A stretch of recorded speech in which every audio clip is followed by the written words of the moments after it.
இயேசு கிறிஸ்துவில் பிரியமான சகோதர சகோதரிகளே, ஆண்டின் பொது காலம் 20வது ஞாயிறை இன்று நாம் கொண்டாடுகிறோம்.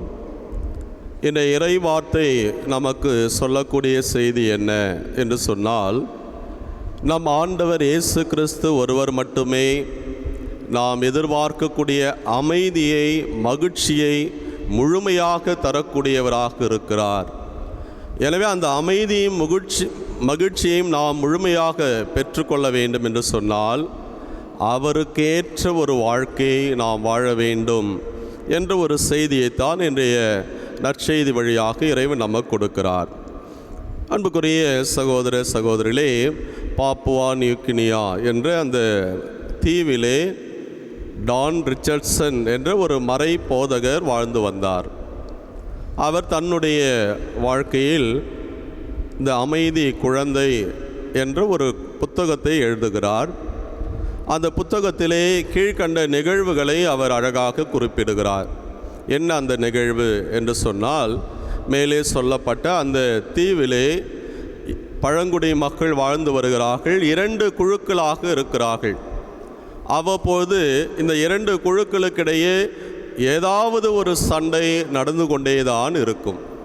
அந்த சண்டையினுடைய வெளிப்பாடு பழங்காலம் பழங்குடி மக்கள் நேருக்கு நேராக கற்கள் மற்றும் பல்வேறு விதமான கூர்மையான ஆயுதங்களால் ஒருவரை ஒருவர் தாக்கி கொண்டு 2 குழுவிலுமே மக்கள் இறந்து கொண்டே இருந்தார்கள்.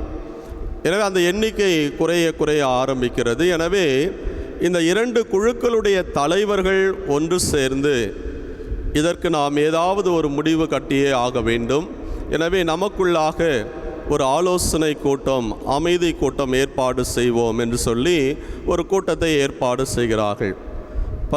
பலவிதமான கருத்துக்கள் பரிந்துரைக்கப்படுகிறது.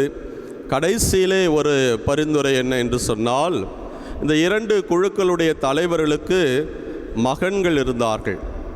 எனவே என்னுடைய மகனை நான் உன்னுடைய வீட்டுக்கு அனுப்பி வைக்கிறேன். எனவே என் மகனை நீ கண்ணும் கருத்துமாக பார்த்து கொள்ள வேண்டும், நல்ல நிலையிலே அவனை வளர்த்தெடுக்க வேண்டும்.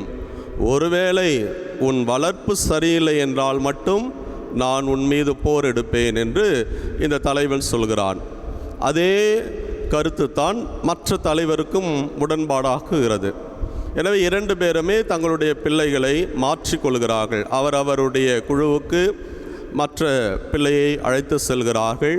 மிக சிறப்பாக ஒரு அமைதியான சூழலும் உருவாகிறது. ஏனென்றால், எங்கே நான் அவனுடைய பிள்ளையை சரியாக வளர்க்கவில்லை என்று சொன்னால் என்னால் என்னுடைய இனம் அழிந்து போகுமோ என்ற ஒரு அச்சத்திலே அந்த தலைவன் மிக சிறப்பாக எதிரி தலைவனுடைய மகனை அழகாக வளர்த்தெடுக்கிறான். அதே போல் இவனும் என்ன நினைக்கிறான், என் மகன் அங்கு வளர்ந்து கொண்டிருக்கிறான், ஒருவேளை நான் போர் எடுத்தால் அங்கே என் மகனும் இறக்க நேரிடும் என்பதால் நான் போரிட மாட்டேன் என்று சொல்லி 2 பேருமே சமரசத்திற்கு உள்ளாகிறார்கள். அப்போது அந்த 2 குழுக்களுக்கிடையே எந்த சண்டையோ சச்சரவோ இல்லாமல் 2 பக்கமே அமைதியான ஒரு சூழல், மக்கள் மகிழ்ச்சியாக வாழ ஆரம்பிக்கிறார்கள். அன்பார்ந்த சகோதர சகோதரி, இந்த நிகழ்வை அந்த டான் ரிச்சர்ட்சன் என்ற அந்த மறை போதகர் மிக அழகாக சொல்லி, எப்படி இந்த குழந்தைகள் அந்த 2 குழுக்களுக்கிடையே அமைதியை ஏற்படுத்தியதோ அதே போலத்தான் இந்த மண்ணுலகில் அமைதியை உருவாக்குவதற்காக தந்தை கடவுள் மாபரன் இயேசு கிறிஸ்துவை அமைதியின் குழந்தையாக இந்த மண்ணுலகிற்கு அனுப்பினார். அவருடைய பிறப்பின் போது கூட வானதூதர்கள் மகிழ்ச்சி கீதம் பாடியது இதுதான். இதோ ஆண்டவருக்கு உன்னதங்களிலே கடவுளுக்கும் ஆட்சி, மண்ணுலகில் அவருக்கு உகந்தோருக்கு அமைதி உண்டாகுக என்று சொல்லி அந்த வானவருடைய மகிழ்ச்சி கீதம் இந்த மண்ணகத்திலே தன்னுடைய மகன் மாபரன் இயேசுவை மனிதனாக மனுவுரு எடுக்க வைத்து அதன் வழியாக இந்த மண்ணுலகில் அமைதியையும் சந்தோஷத்தையும் கொடுக்க வைத்தார் என்று மிக அழகாக டான் ரிச்சர்ட்சன் அந்த நிகழ்விலே குறிப்பிட்டு இந்த அமைதி குழந்தை என்ற அந்த புத்தகத்தை அழகாக அவர் எழுதியிருக்கிறார். அன்புக்குரிய சகோதர சகோதரர்களே, இன்றைய இறைவார்த்தை பகுதியும் இந்த நிகழ்வும் நமக்கு சொல்லுகிற செய்தி, நாம் எதிர்பார்க்கக்கூடிய மகிழ்ச்சி, சந்தோஷம், மனநிறைவு இதையெல்லாம் நாம் முழுமையாக பெற வேண்டும் என்றால் அந்த ஆண்டவரால் மட்டும்தான் நமக்கு கிடைக்கும் என்ற ஒரு நம்பிக்கை செய்தியைத்தான் இன்றைய நற்செய்தி சொல்கிறது.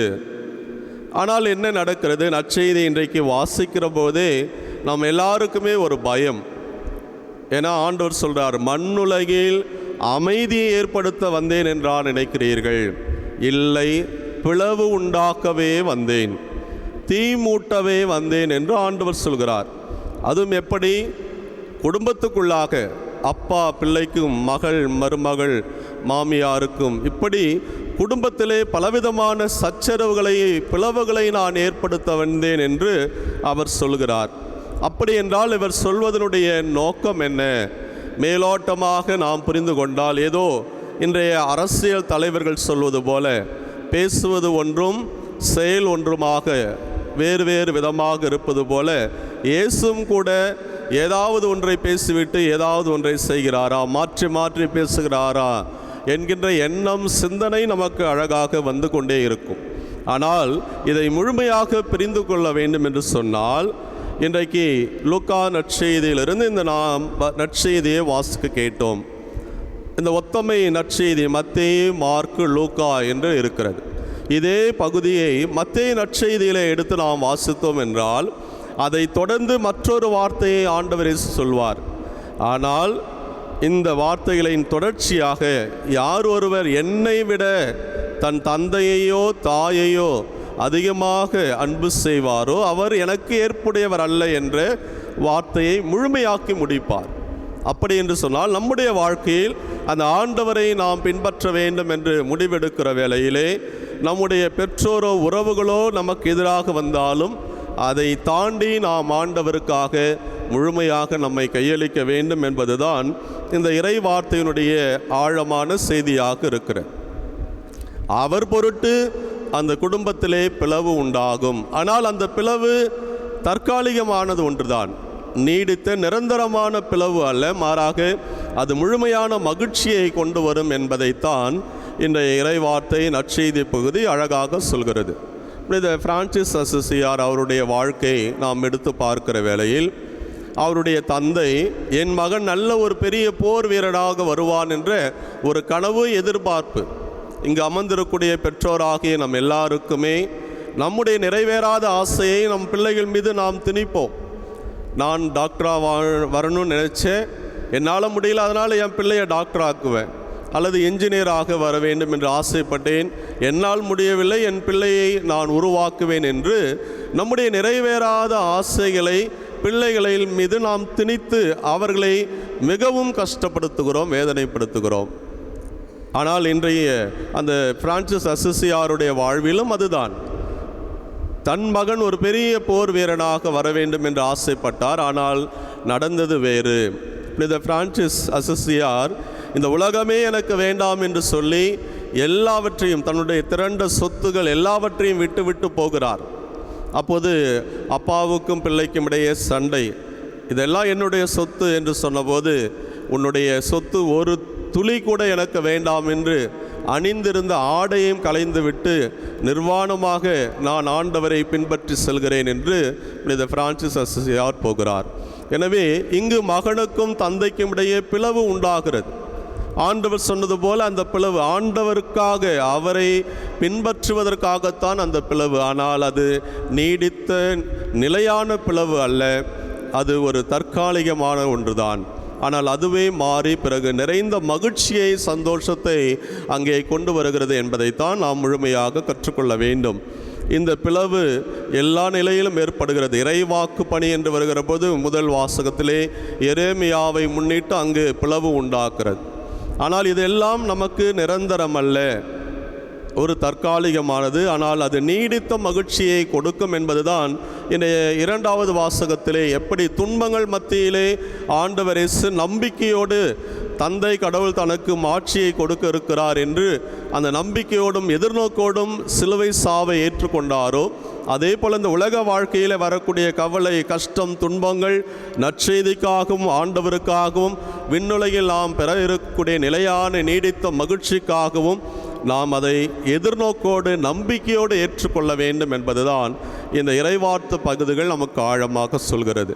எனவே நாம் செய்ய வேண்டியது அந்த ஆண்டவர் கொடுக்கக்கூடிய நிலையான மகிழ்ச்சியை பெற வேண்டும் என்றால் அடுத்த இஃப் கிளாஸ் கண்டிஷன் மாதிரி அவருக்கு உகந்த வாழ்க்கையை நாம் வாழ வேண்டும். மண்ணுலகில் அவருக்கு உகந்தோருக்கு அமைதி உண்டாகு என்று தான் வானதூதர்கள் பாடினார்கள், எல்லாருக்கும் அல்ல. எனவே அவருக்கு உகந்த அமைதி மகிழ்ச்சியை நாம் முழுமையாக பெற அவருடைய வாழ்க்கை முறையை நாம் பின்பற்ற வேண்டும். அவருடைய பாத சுவடுகளில் நாம் வாழ்வை வாழ்ந்து காட்ட வேண்டும் என்பது இறைவன் நமக்கு கொடுக்கக்கூடிய ஒரு பெரிய சவாலாக இருக்கிறது. எனவே அன்பார்ந்த சகோதர சகோதரி, இந்த ஆலயத்திலே ஒன்று கூடி வந்திருக்கக்கூடிய நாம் என் குடும்பம் என் வாழ்வில் நான் முழுமையான அந்த மகிழ்ச்சியை ஆண்டவர் கொடுக்கக்கூடிய சந்தோஷத்தை நான் பெற வேண்டும் என்றால் பெரிய காரியம் அல்ல, அவர் எனக்கு வாழ்ந்து காட்டிய அந்த வாழ்க்கை முறையை அல்லது இறைவனுக்கு ஏற்ற ஒரு வாழ்க்கையை நான் வாழ வேண்டும். இந்த உலகம் சார்ந்த வாழ்க்கை அல்ல, ஆண்டவருக்கு ஏற்ற நிலையான அந்த மகிழ்ச்சியை பெறுவதற்காக ஆண்டவருக்கு ஏற்ற ஒரு வாழ்க்கையை நான் வாழ வேண்டும் என்ற ஒரு உறுதியான நம்பிக்கையோடு நாம் வாழ முயற்சி எடுப்போம். மிக அழகாக சொல்வார், இந்த உலக அமைதி ஒரு மனிதனுடைய உள்ளத்திலிருந்தான் உருவாகிறது என்று தலாய் லாமா சொல்வார். எனவே நம்முடைய உள்ளத்திலிருந்து தான் எந்த மகிழ்ச்சியும் உருவாகும். அந்த உள்ளம் பரிசுத்தத்தனமாக, அடுத்தவர் மீது அக்கறை கொண்ட உள்ளமாக, ஏழை எளியவர்கள் மீது இரக்கம் கொண்ட உள்ளமாக, இறைவனுடைய மறு பிம்பங்களாக பிரதிபலிப்பாக நம்முடைய வாழ்க்கையை நாம் அமைத்து கொள்கிற போது அவருக்கு ஏற்ற ஒரு வாழ்க்கையை நாம் வாழ்வோம். அதன் வழியாக ஆண்டவர் கொடுக்கிற அந்த நிலையான மகிழ்ச்சியை நமதாக்கி கொண்டு சிறப்பான ஒரு வாழ்க்கை வாழ தொடர்ந்து ஜெபிப்போம். இறைவன் இயேசு நம்மை நிறைவாக ஆசீர்வதிப்பாராக. ஆமேன்.